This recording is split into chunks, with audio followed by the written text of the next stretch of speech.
Were there really trapdoors in the bars that overhung the Chattahoochee River? That's a famous story, and something that I've asked people about, and some people say absolutely. If there were trapdoors, which I do believe that there were some trapdoors, they would have only been in 4 clubs, one on each side of 14th Street and one on each side of Dillingham Street.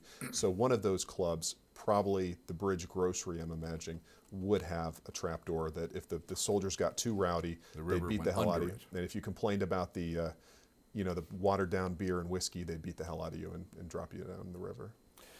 All right, that brings me to you can't make this stuff up. You see my attraction. It's wonderful. Yeah. A question that, in fact, not just your novel, not just Wicked City, but the previous works and coverage of Phoenix City. Why did the United States Army, many of whose enlisted men especially were being victimized, why did they not take a more active role in cleaning up Phoenix City? I think there were some complicated legal matters with that. Once they got off the base, it wasn't under their control. Of course, the famous story, is that George Patton said, "Let me take my tanks over there. I'm losing too many guys. Let me flatten the whole damn town." And it was the Secretary of War during the 40s is the one who coined the phrase "the wickedest city in America." That came from him. Yeah. But I think it was a legal issue why they couldn't get over there and just straighten the town out. And of course, they made Phoenix City off limits to soldiers. They did. Time and absolutely. But how are you going to work? Well, how are you going to keep teenage boys over there with a pocket full of cash, and you say there's whiskey and prostitutes over the river? I mean, they'd have to stay over there with guns and protect the bridges. Guns. Right. They would have had to really keep those guys away. But that was obviously an attractive place. One of the little details, and again, I may have picked this tiny piece of information up from when Good Men Do Nothing. There was a moment when someone thought that a second lieutenant had been a witness to the Albert Patterson murder, and investigators went over to Benning. Right, Fort Benning, and they discovered there were 1,000 second lieutenants. And they were unable to find the one. They thought, we'll just go second lieutenant. Of course, we'll go look at the list and we'll true find story. it. And that's in When Good Men Do Nothing. Yeah. Absolutely. So many people are looking for the witness of that night. You gave up something. I've asked this question of a number of people who do the kind of work you do. When you do this, especially when you're involved with a very famous homicide, John Patterson is the Attorney General elect. He's murdered. Albert Patterson is elected. He hasn't taken office yet. He's murdered. You give up a certain amount of suspense. You give up a certain amount of plot power, and you obviously think the trade-off is worth it. Well, for me, another part. No. I think the attraction for writing a truth-based book and writing a novelization of actual events that happened. And again, I don't make any, I'm not trying to confuse people as this nonfiction. This is a story, and I'm working hard to tell this as a novel the best that I can. However, one of the other attractive things, not just these are great stories. I mean, the Charlie Wall story ended up going over to Cuba and involved the mafia players of the time. Phoenix City is one of the great Southern morality plays. Yeah. I mean, all these wonderful tales.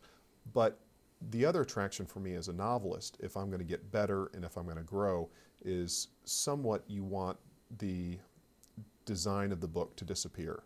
And the attraction for me writing a truth-based book, there is no design, there is no formula. It's just what happened. And at the point that the reader is understanding who is involved in the conspiracy to kill Albert Patterson, this was the time that the investigators were learning this. The people in the town were learning this. They were understanding that the very people entrusted with the investigation are the people that could be connected to the killing. Right. So as far as I'd never want anyone to look at my new books. The old books, obviously, very traditional detective stories. But I don't want anyone to look at my books as mysteries or whodunits. They're novels that involve crime. You've declined to use some of the prime tools of the novelist, in that, inventing as you go, the reader is saying, "Oh my goodness, I wonder what happens next."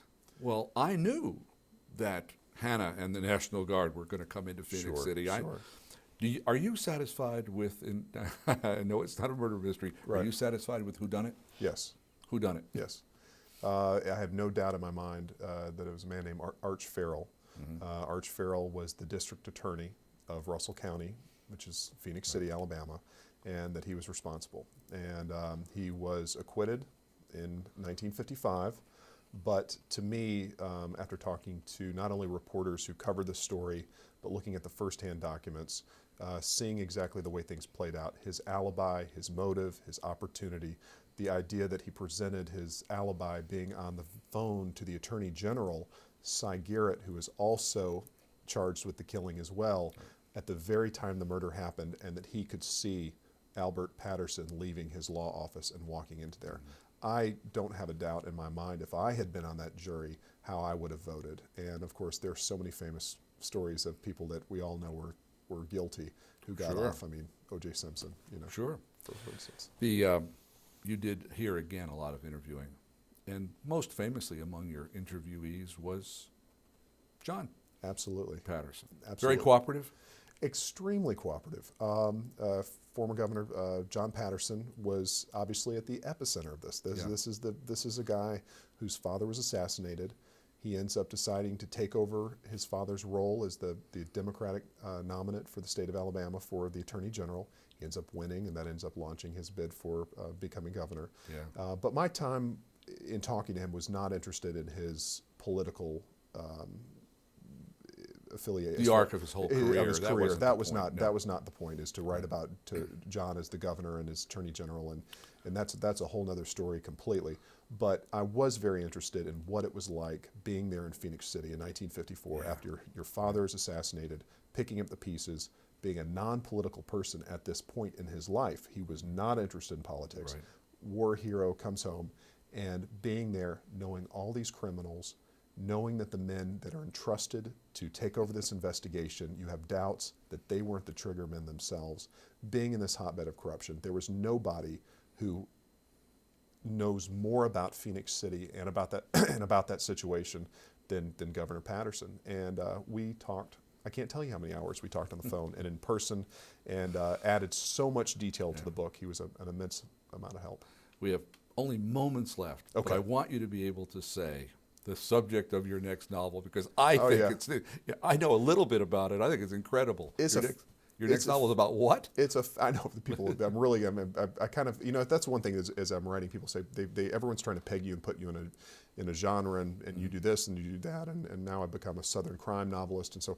But my new book is set in 1921, and it's about the first celebrity scandal in America involving the silent film comedian Roscoe Fatty Arbuckle, who was accused of rape murder in 1921, and this trial that took place in late 21, early 22, was the biggest media circus this world has ever seen. And Access Hollywood and our obsession with all the movie stars today, this starts with 1921 and Roscoe Arbuckle. And so that's what I've been doing for the last year and a half. So you've moved San back Francisco. a whole 35 years and all the way across the continent.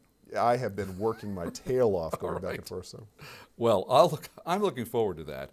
The story of Fatty Arbuckle and the champagne bottle.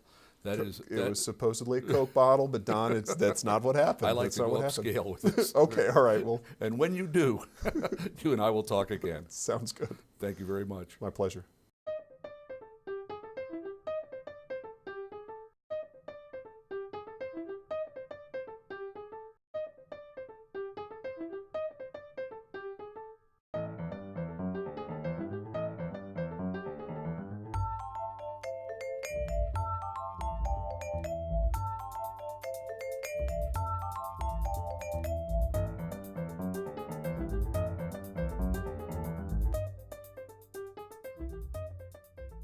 To order this season of Bookmark on DVD, call 1-800-463-8825.